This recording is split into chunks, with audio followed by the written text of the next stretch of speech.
नमस्कार दोस्तों, एग्जाम मित्र में एक बार फिर से आपका स्वागत है। आशा करता हूँ आप सभी अच्छे होंगे। दोस्तों, आज के इस वीडियो में हम बात करेंगे बीएससी नर्सिंग और पैरामेडिकल कोर्सेज के एंट्रेंस एग्जाम की। जो भी कैंडिडेट प्रिपरेशन कर रहे हैं तो सबसे पहले उनके मन में ये डाउट रहता है कि सर बिना कोचिंग के क्या हम प्रवेश परीक्षा की तैयारी कर सकते हैं, क्या हमें कोचिंग ज्वाइन करनी चाहिए या हमें कोई कोर्स है वो परचेज करना चाहिए, उसके लिए क्या करना होगा। तो दोस्तों, इन सभी आपके जो भी डाउट है उनका आपको सॉल्यूशन इस वीडियो में जानने को मिलेगा। आप वीडियो को शुरू से अंत तक ज़रूर देखिए। और दोस्तों, अगर आप हमारे चैनल पे नए हैं तो चैनल को सब्सक्राइब कीजिए और बेल आइकन को जरूर दबाइए, जिससे कि आने वाले सभी वीडियोज़ की नोटिफिकेशन आपको मिल सके। तो दोस्तों, सबसे पहले बात करते हैं कि क्या घर बैठे प्रवेश परीक्षा की तैयारी कर सकते हैं या नहीं कर सकते बिना कोचिंग के। तो बिल्कुल दोस्तों, आप बिना कोचिंग के आपको कोचिंग जाने की ज़रूरत भी नहीं होगी और आप घर बैठे हैं वो प्रवेश परीक्षा की तैयारी कर सकते हैं, चाहे वो बीएससी नर्सिंग हो या पैरामेडिकल कोर्सेज़ की हो। इसके अलावा अगर आप अदर कोर्सेज़ के एंट्रेंस एग्ज़ाम की प्रिपरेशन कर रहे हैं तो भी आप वो भी घर बैठे बिना कोचिंग के तैयारी कर सकते हैं। तो दोस्तों, वो किस तरीके से करनी है, इस वीडियो में आपको कुछ टिप्स एंड ट्रिक्स है वो जानने को मिलेंगे। आप वीडियो को शुरू से अंत तक ज़रूर देखिए दोस्तों। और दोस्तों, अगर आपके मन में कोई भी डाउट रहता है तो आप मुझे कमेंट बॉक्स में पूछ सकते हैं या इंस्टा या टेलीग्राम पे भी फॉलो करके वहाँ से भी जानकारी ले सकते हैं। इंस्टा या टेलीग्राम का लिंक आपको डिस्क्रिप्शन बॉक्स में मिल जाएगा दोस्तों। तो दोस्तों, सबसे पहले बात करते हैं। सबसे पहले आपका जो टिप्स है, ये मान लीजिए कि आपको ये रूल्स है वो फॉलो करने हैं। अगर आप इनको फॉलो करते हैं तो 100% आपको किसी भी कोचिंग में जाने की ज़रूरत नहीं है। आप सेल्फ स्टडी घर पे स्टडी करके भी अच्छे से अपना सिलेक्शन है वो कंफर्म कर सकते हैं। तो इसमें सबसे पहले आपका सिलेबस। तो दोस्तों, आप जिस भी एंट्रेंस एग्जाम की प्रिपरेशन कर रहे हो, जैसे कि इस वीडियो में हम बात करें बीएससी नर्सिंग और पैरामेडिकल कोर्सेज की, तो सिलेबस आपको सबसे पहले जानना आवश्यक है। जैसा कि बीएससी नर्सिंग और पैरामेडिकल कोर्सेज का अधिकतर एग्जाम्स हैं तो उनका जो सिलेबस वो 11th और 12th बेस्ड एनसीईआरटी का है। 11th और 12th का फिजिक्स, केमिस्ट्री और बायोलॉजी का। तो 11th और 12th का जो भी आपका एनसीईआरटी में सिलेबस दिया गया, जितने भी टॉपिक्स दिए गए हैं, जैसे कि सपोज दैट आपको बायोलॉजी में कितने चैप्टर हैं उनके टॉपिक्स दिए गए हैं, और वैसे ही आपको 12th में कितने चैप्टर उनके टॉपिक्स क्या हैं तो उनको आपको नोट करना है। ऐसे ही केमिस्ट्री का और फिजिक्स का। तो आपको कंप्लीट सिलेबस है वो आपको नोट डाउन करना है। अब टोटल उनके कितने टॉपिक्स हो रहे हैं, उन टॉपिक्स को आपको अच्छे से उतार के नोट करके और उनको एनालिसिस करना है कि आपको कितने टाइम में आप उनको टॉपिक्स को कंप्लीट कर सकते हैं।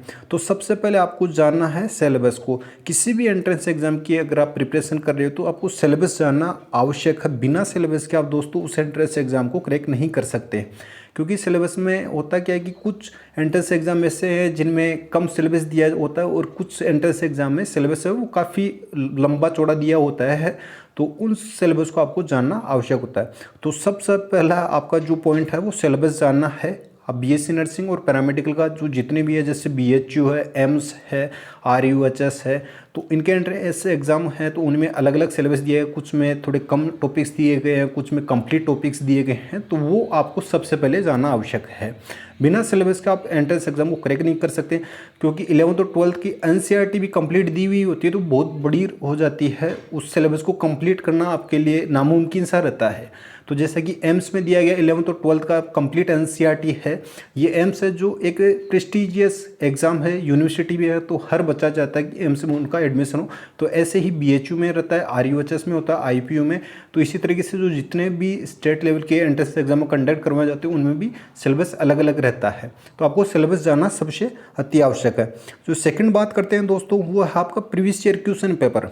तो अगर आपको प्रीवियस ईयर क्वेश्चन पेपर कहीं से भी आपको अगर मिलते हैं, जैसे कि आप एम्स की प्रिपरेशन कर रहे हो तो एम्स के आपको मिलते हैं, तो ये मान लीजिए कि आपका ये सोने पे सुहागा होगा, क्योंकि आप प्रीवियस ईयर क्वेश्चन पेपर को अच्छे से सोल्व करते हैं और उन प्रीवियस ईयर क्वेश्चन पेपर के माध्यम से ही आप ये जान सकते हैं कि किस टॉपिक से ज़्यादा क्वेश्चन पूछे गए हैं, उनको आप हाईलाइट कर सकते हैं।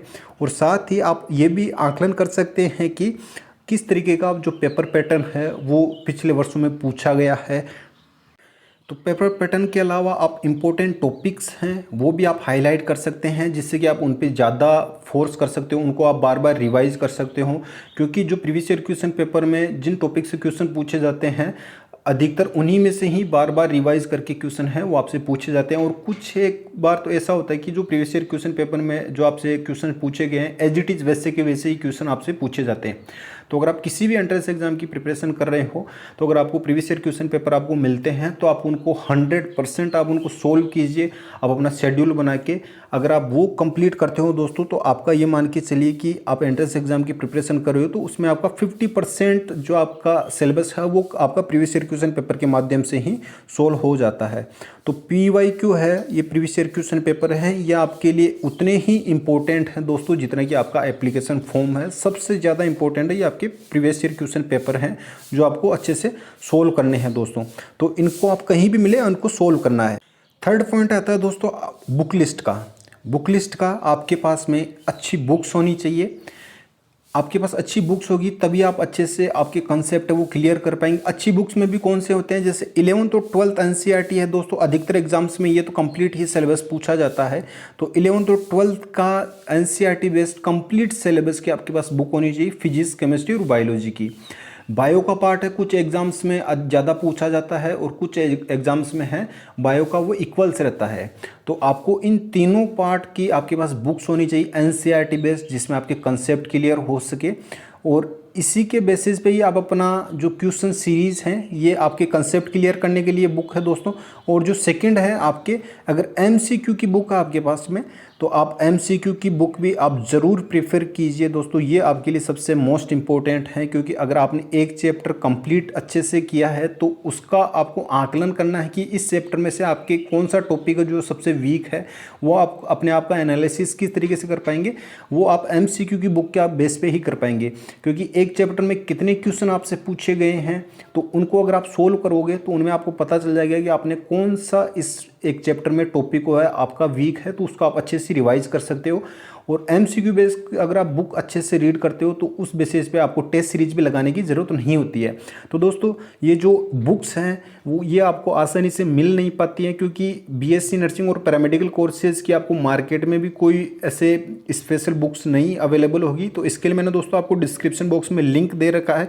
फिजिक्स, केमिस्ट्री और बायोलॉजी की तीनों की आपकी कंसेप्ट क्लियर करने के लिए भी बुक है, और साथ ही आपकी चैप्टर वाइज MCQ की बुक है जिसमें आपको फिजिक्स, केमिस्ट्री और बायोलॉजी की तीनों आपको 3-in-1 बुक है, वो इसका लिंक आपको डिस्क्रिप्शन बॉक्स में मिल जाएगा। तो दोस्तों जो डिस्क्रिप्शन में लिंक दिया गया है ये है आपका BSc नर्सिंग या पैरामेडिकल एंट्रेंस एग्जाम की बुक है। ये 11th 12th NCERT based complete syllabus है दोस्तों। ये इंग्लिश लैंग्वेज में है। इसमें आपको फिजिक्स, केमिस्ट्री और बायोलॉजी तीनों सब्जेक्ट के आपके कंसेप्ट क्लियर हो जाएंगे। जैसे ही इसमें ये मान लीजिए कि आपने फिजिक्स का एक चैप्टर क्लियर किया है और आप उसका टेस्ट देना चाहते हैं या आप अपने आप का आकलन करना चाहते हैं कि उसमें से आपके कितने क्वेश्चन हैं वो करेक्ट होंगे, तो उसके लिए दोस्तों यहाँ पे 3-in-1 बुक NCERT 11th और 12th based chapter wise objective आपको बुक यहाँ पे ये मिलेगी, बायोलॉजी, केमिस्ट्री और फिजिक्स तीनों की। तो दोस्तों ये बुक आपके लिए दोनों बुक बहुत ही इंपॉर्टेंट हैं। अगर आप ये दोनों बुक अच्छे से आप कंप्लीट करते हैं, सिलेबस को कवर करते हैं, तो दोस्तों आपका सिलेक्शन, आप चाहे किसी भी एंट्रेंस एग्जाम की प्रिपरेशन कर रहे हो, आप BSc नर्सिंग या पैरामेडिकल की, अगर आप ये दोनों बुक है वो कंप्लीट करते हैं तो आपका सिलेक्शन वो 100% दोस्तों हो जाएगा। और इसके अलावा मैंने आपको इसमें अगर आप स्क्रॉल डाउन करते हैं तो इसमें आपको GK का पार्ट है दोस्तों, जनरल नॉलेज का, ये भी आपको 2021 का कंप्लीट इसमें सिलेबस दे रखा है।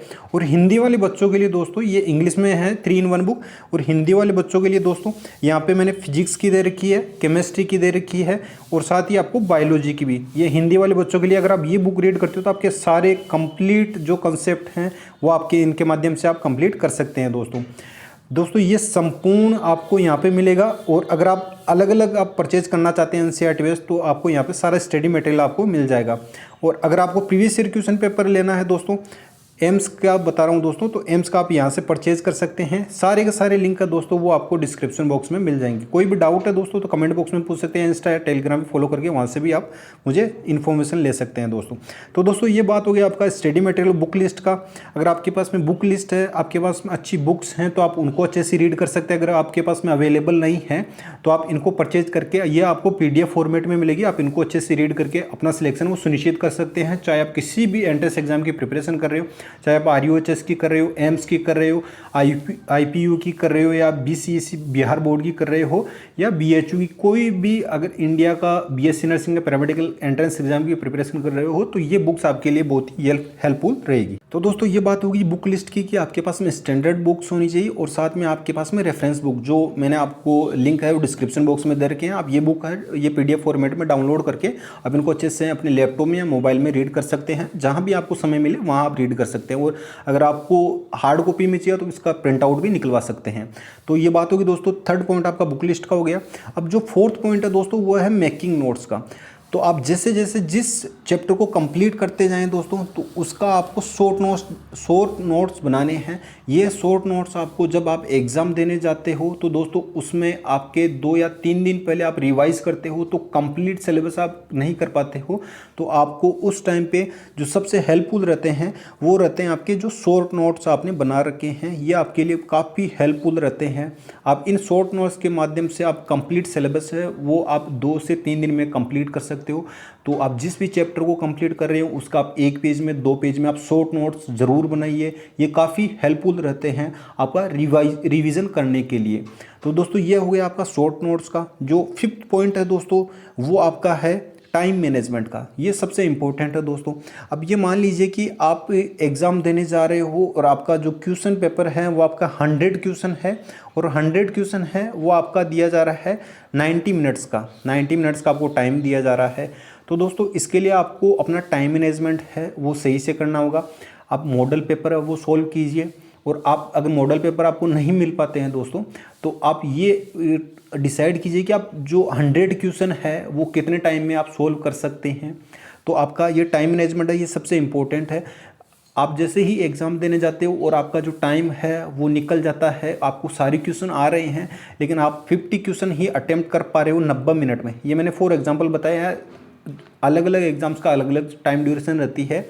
तो आपको ये टाइम मैनेजमेंट है ये भी अच्छे से मैनेज करना होगा, और अपना जो शेड्यूल है वो अच्छे से मैनेज करके ही आपको स्टडी करनी होगी। टाइम मैनेजमेंट एक तो आपका जो एग्ज़ाम है उसके संदर्भ में है, और दूसरा है आपका जो आप शेड्यूल बना के अपना जो सिलेबस है उसको भी कवर करना है कि आपके फिजिक्स के कितने टॉपिक हैं, केमिस्ट्री के कितने टॉपिक हैं और बायोलॉजी के कितने टॉपिक हैं।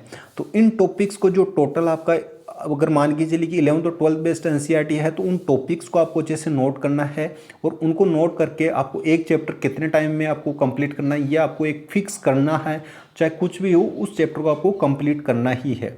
तो इस तरीके से आपको टाइम मैनेजमेंट है वो भी अच्छे से आपको फॉलो करना है। और जो नेक्स्ट है दोस्तों वो है आपका गाइडेंस का। लास्ट है बट नॉट लीस्ट, तो ये गाइडेंस के लिए दोस्तों आपका अगर सीनियर हैं तो आप उनसे गाइडेंस ले सकते हैं। स्टडी करते वक्त दोस्तों काफ़ी सारे मन में डाउट्स रहते हैं। आप कभी कभी आपको मन में ये भी आता है कि मुझे याद नहीं हो रहा है तो मैं क्या करूं क्या ना करूं। तो दोस्तों उसके लिए आपके अगर कुछ सीनियर हैं जिनका पहले सिलेक्शन हो रखा तो आप उनसे बात कर सकते हैं, या आपके जो टीचर हैं आप उनसे बात कर सकते हैं दोस्तों। तो उनसे आपको काफ़ी कुछ सीखने को मिलता है दोस्तों, क्योंकि उन्होंने एक्सपीरियंस रहता है, वो एग्ज़ाम वो दे रखे होते हैं, और जो आपके टीचर्स हैं वो उन्होंने आपके जैसे कितने बच्चों का सिलेक्शन करवाया हुआ होता है, तो उनको काफ़ी अनुभव होता है, और वही अनुभव आपको दोस्तों आपकी लाइफ में काम आता है। और आप एंट्रेंस एग्ज़ाम में बैठते हो तो उसमें भी आपके लिए उनका अनुभव ही आपके लिए काम में आता है। तो उससे आपको समय समय पर मोटिवेशन मिलता रहता है। तो आप उनसे बात कीजिए, कोई भी डाउट है तो आप उनसे कांटेक्ट करके उनसे गाइडेंस ले सकते हैं। ये सबसे इम्पोर्टेंट है दोस्तों, क्योंकि स्टडी करते करते दोस्तों आपके मन में काफ़ी सारे डाउट रहते हैं। आपको ये लगता है कि मेरा सिलेक्शन होगा या नहीं होगा, मैं स्टडी कर रही हूँ या मैं कर रहा हूँ तो मुझे याद नहीं हो रहा है, तो उस वक्त आपको गाइडेंस की काफ़ी ज़रूरत होती है।